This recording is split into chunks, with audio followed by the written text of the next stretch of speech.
Ya, hari ini tanggal 30 Mei.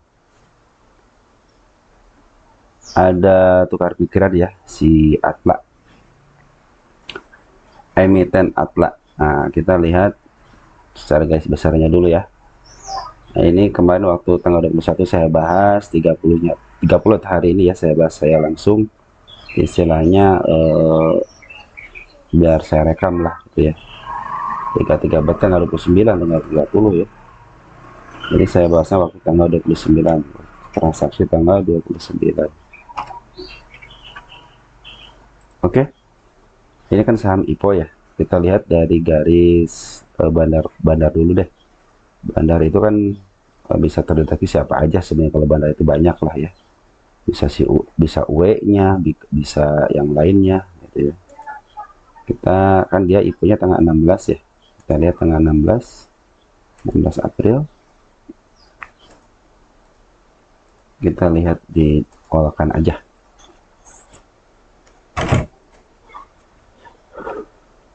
Oh ya teman-teman, ini bukan ajakan untuk menjual dan membeli ya, tapi ini adalah media untuk edukasi bagaimana pergerakan sebuah emiten, dan kalau ada yang kurang tolong tambahkan, kalau ada yang lebih silahkan ambil.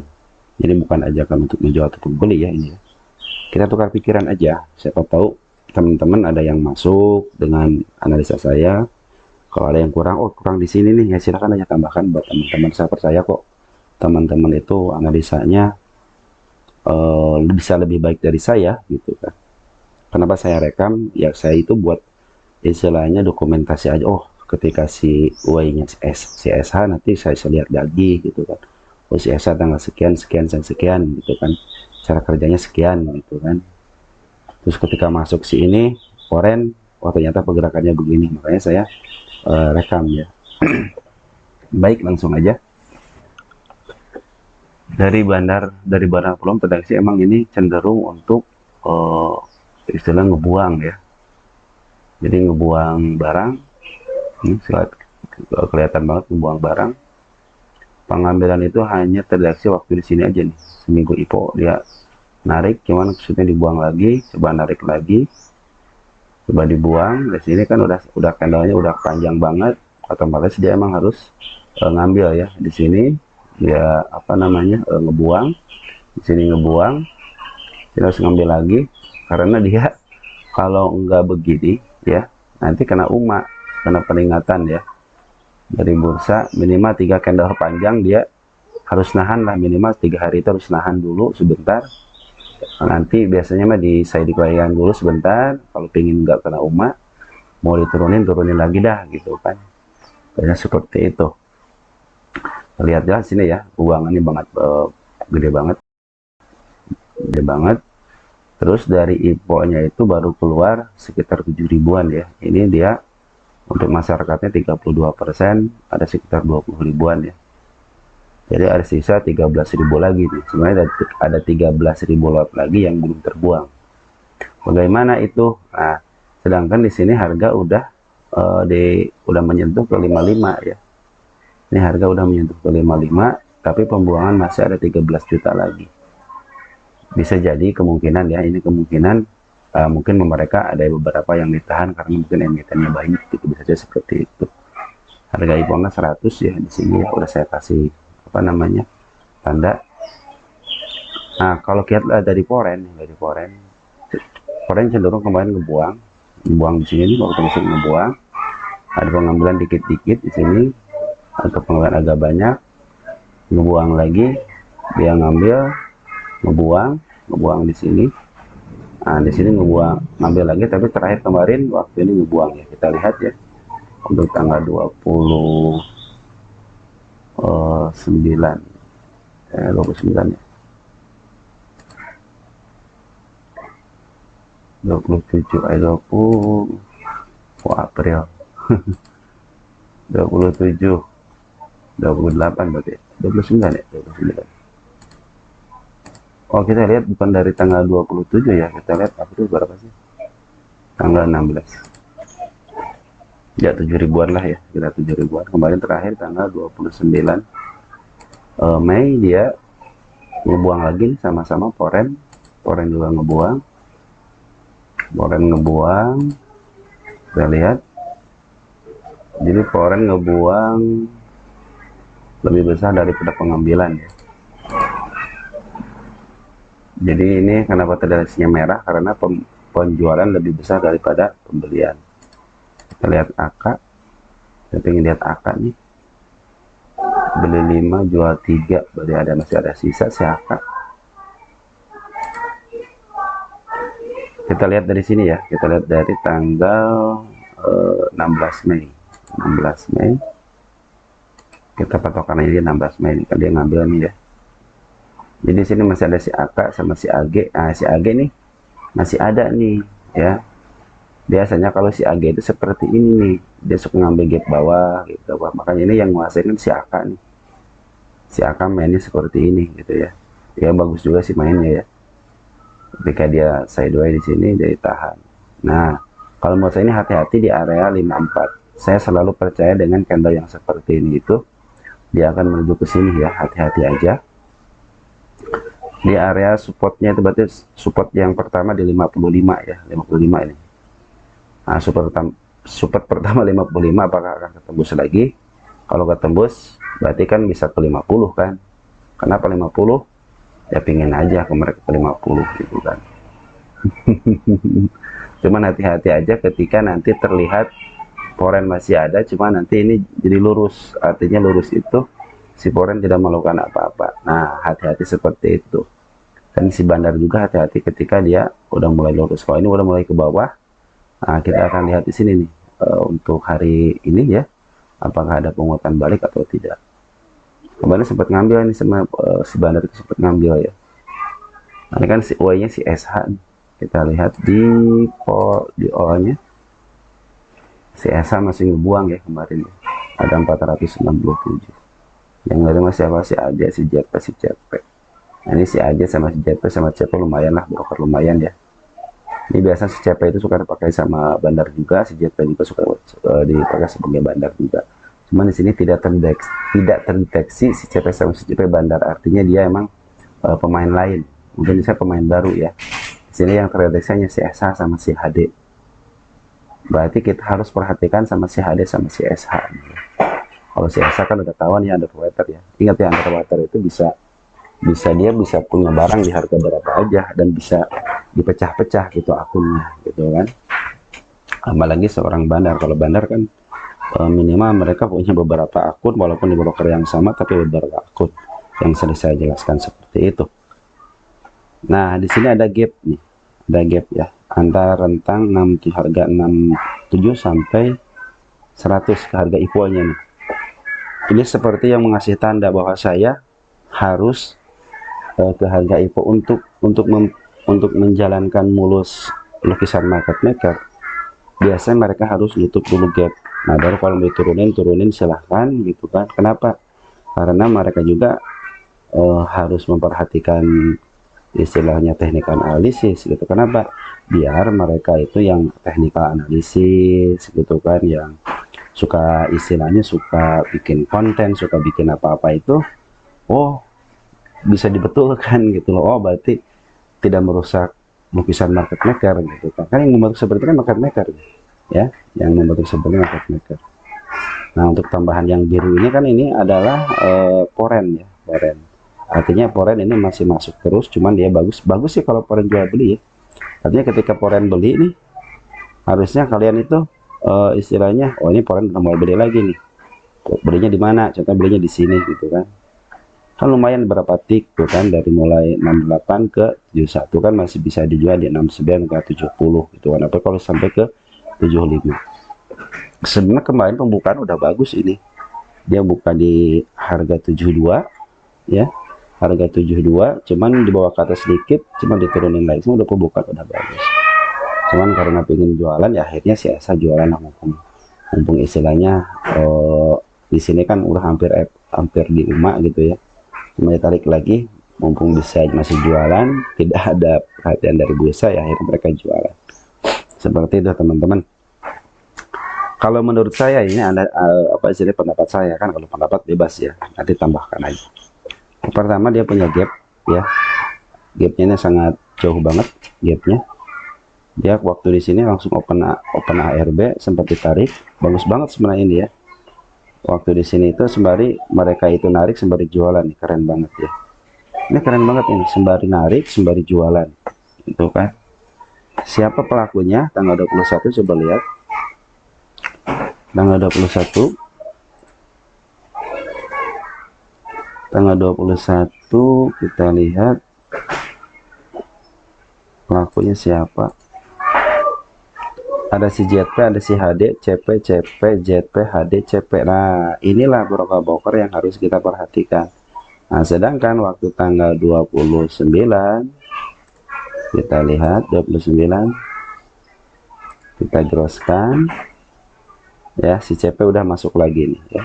Si CP udah masuk lagi. Ya. HD, JP memang keluar. Cuma CP udah masuk satu di lotnya lumayan 136 ya. Lumayan ini kan, cuman si istilahnya si broker HD ini masih jualan, artinya ini disinyalir sebagai HD yang istilahnya dideteksi sebagai bandar gitu kan, karena di sini terlihat jelas merah ya. Kalau pola ini kan udah ketahuan ya warnanya. Kalau yang suka agak nyaru itu emang di sini nih di bandar, di apa, di deteksi bandarnya yang kurang baik ya, karena dia hanya istilahnya begini teman-teman, jadi hanya melihat akumulasi dari ini broker ini sering akumulasi, nah, maka dianggaplah sebagai bandar. Jadi tidak tentu oh ini bandarnya belum tentu juga gitu. Karena kenapa, kadang-kadang kalau seorang market maker itu kadang ngambil sekarang besok enggak, ngambil sekarang besok enggak. Kalau bandar detektor artinya ini keseringan broker ngambil biasanya. Karena sekarang itu sebagai istilah market maker ya bisa ngambil pakai broker apa aja gitu. Seorang itu nggak bisa ditentukan ini si broker ini bandar enggak gitu. Kalau seorang XL aja kadang-kadang bisa dipakai gitu untuk mereka itu. Nah, mereka saya bilang 10 kali lebih pintar, langkahnya itu 10 kali lebih daripada retail. Kalau retail kan hanya 7, jadi masih ada rentang 3 lagi mereka lebih pintar gitu. Walaupun ada deteksi bandar begini nih ya, mereka lebih pintar gitu kan. Contoh di sini kan ngambil, besoknya kan jualan tuh. Ngambil besoknya jual kan bagus sebenarnya. Nah, kalau ini sekarang lagi ada istilahnya pembuangan aja, hati-hati aja. Di sini ada pembuangan tinggi banget ya, dia ngambil baru 10 kali ini. Kita lihat waktu ngambil di sini siapa nih, kita lihat ya, tanggal berapa nih, tanggal 27. Jadi semua kalau dari broker itu kadang-kadang ngecoh gitu loh. Ada si JP nih, berarti kan kita sinyalir udahlah si JP ini sebagai apa namanya, market maker gitu kan, yang bisa menggerakkan. Kita tanggal 29 ini kita lihat 29 nya si JP keluar. Oke, berarti udah ketahuan ya antara si JP sama si HD nih. Kalau si SH kan emang dia istilahnya jualan terus. Yang bahaya itu kan si SH masih jualan. Makanya kita lihat tanggal hari ini apakah si SH masih jualan atau tidak ya. Karena kan kita istilahnya tidak tahu ya SH mau jualan kapan, ya itu kan terserah mereka gitu kan mau jualan kapan. Jadi kita akan lihat si SH udah mulai pungut balik nih. SH itu udah mulai pungut balik ya. Tanggal 29 nih, lihat. Emang yang buang adalah si JP sama si HD. Cuma lihat di sini di grosir ini. Artinya kalau si SH udah mulai pungutan nih ya. Dia udah mungut, mulai balik, berarti dia mau nahan. Ingat ya. Ketika underwriter itu mungut, artinya mungkin masih ada terdeteksi di sini ya. Nih. SH kan masih terdeteksi, berarti di sini nahan. Dia nahannya buat apa? Ya buat nahan, buat dia jualan di kanan biar yang kirinya terjaga ya, seperti ini nih. Lihat kita di Atla nih, kita lihat Atla ya. Lihat nih. Ini tahanan nih sampai sini nih. Lihat tahanan nih. Rata kan 100-an. Ya pakai duit ini kan. Ini yang nahan pasti ya si SH, si AZ ya. Yang nahan itu ya. Lalu sini lihat nih. Ini jomplang banget nih. Yang jomplang nih di sini jomplangnya di 777778 jomplang.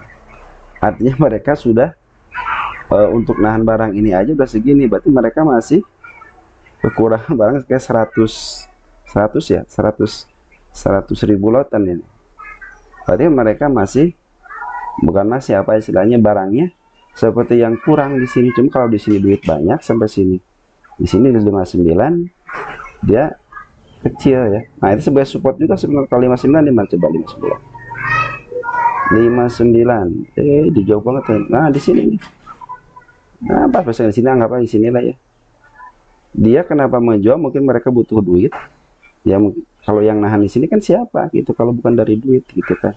Wajar ketika si underwater jualan buat siapa ya, buat nahan ya. Mereka harus ngolah duit kan, harus pinter-pinter ngolah duit ya. Contohnya gini, mereka harus nahan, contohnya harus mengangkatnya ya. Mereka kan tahanannya segini nih, ini kalau dihitung-hitung berapa duit ini, 1 juta nih, 1 juta lot ya, kali aja harga rata-rata di 64 aja rata-rata, berapa duit coba. Mereka harus punya duit ya. Di sini sedangkan barang mereka juga harus istilahnya ngisi-ngisi seperti ini nih. Ini kan jomplang sebenarnya 100, 87, 74, 66, 80, 67. Tapi di sini jomplang gitu ya. Di sini jomplang 77, 78 jomplang. Kalau market makernya masih punya barang ya, mudah-mudahan sih mereka masih punya barang ya. Harusnya ini ditahan juga 77, 78 ditahan juga. Atau mungkin mereka istilahnya ya, siapa sih yang berani ngangkat gitu kan, sampai ke 76 di sini ya, 76 di sini. Karena sedikit kan 76, kenapa kagak ada yang nahan di sini ya? Nah itu yang jadi pertanyaan itu deh, kenapa mereka tidak mau nahan di sini, area sini ya. 76 di sini ya, 76 di sini nih, 7778 nih. Nah di sini nih, area sini, kenapa gitu mereka tidak nahan di sini ya? Kalau tahanannya sama, biasa kalau tahanan 60 nih, 60 ada yang jomplang. Nah misalnya jomplangnya di 7576 nih ya. Nah mau ditahan di sini dia mereka nih ya. Maka saya bilang ini kenapa 7778-nya lotnya kecil gitu ya, lotnya kecil. Sedangkan di sini kan sangat rapi, bukan rapi apa namanya, sekitar puluhan ya sama ratusan. Dan di sini di 59-nya dia kosong, masih kekurangan duit ya. Bisa jadi kalau kekurangan duit mereka harus jualan dulu buat isi yang di sini ya. Ya minimal mereka harus menjual 100 lot lah, 100 ribu lot lah gitu minimal buat nahan di sini ya. Jadi seperti itu teman-teman. Jadi kalau menurut saya yang nyangkut masih ada harapan. Di sini ada gap, karena saya yakin gap itu harus tertutup. Kapan ya, itu dialah waktunya ya, yang belum tahu. Terus di sini ada support yang paling kalau menurut saya ini support pertama lagi setelah diturunkan gitu kan. Ini support pertama lagi di harga 55. Jadi hati-hati di area 55. Terus sekarang si bandar lagi jualan dulu, hati-hati aja. Walaupun si foreign nampung ya, walaupun si foreign nampung, kadang-kadang kalau foreign itu pintar karena mereka banyak duit ya. Kalau foreign itu pintar, mereka banyak duit, mereka bisa beli di harga berapa aja dengan akun apa aja. Misalkan mereka di sini beli, gitu ya, area sini beli, kan tinggi ya, beli tinggi. Cuma karena mereka bisa jualan di sini, ya, karena mereka sekali jualan, dia ngambil lagi di sini. Kenapa dia jualnya seperti yang di harga kemarin dia beli? Dia ingat dia tuh narik dari sini loh, narik dari sini, baru jualan di sini. Artinya kan jualan tinggi juga dia. Ya, makanya hati-hati ketika istilahnya ini nih di saham Atla ini adalah mereka masih jualan. Mudah-mudahan si SH terutama underwater terdeteksi ngambil ya. Ini kan nih pemain baru nih, si Ade nih, bukan pemain baru, apa namanya, baru terdeteksi lagi waktu tanggal 29 si Ade. Tapi mudah-mudahan ada, coba lihat seminggu ini dari sini ya, kita lihat dari tanggal 27 deh. Si Ide masih ngambil nggak? Si Ide nggak ngambil ya, cuma hari ini aja si Ide ngambil. Mudah-mudahan si Ide juga jualan ya. Mereka jualan ya, mereka kalau jualan ya mereka mungkin harus average dulu ya, harus average dulu ya. Kalau dia udah average ya minimal jualannya ya di atas harga dia gitu kan. Minimal 1 tik ya, 1 tik kalau dari 1 miliar kan lumayan ya. Makanya besok perhatikan antara, kan di sini terdeteksi ya tanggal 27 siapa 27 terdeteksi sebagai bandar itu adalah si ZP. Makanya si ZP kita perhatikan apakah si ZP hari ini beli atau tidak. Kalau si ZP beli, kemungkinan si emiten ini bisa ditarik ya. Jadi ZP ini belum beli, baru jualan ya. Si CP. Kalau si CP nya kan udah ya, udah mulai nampung CP. Tinggal si ZP aja sama si HD ini ya. Apalagi kalau lebih bagus lagi kalau si SH yang ngambil ya. Oke, segitu aja teman-teman. Mungkin saran saya seperti itu. Masih ada gap dan terus foreign masih ada di dalam. Jadi emiten ini masih berpotensi untuk di up. Teman hati-hati di harga 55 itu ada support di sini ya. Support di sini hati-hati aja. Kalau di sini sih ada gap ya, gap. Ya mudah-mudahan bisa ke sini lah gap ya.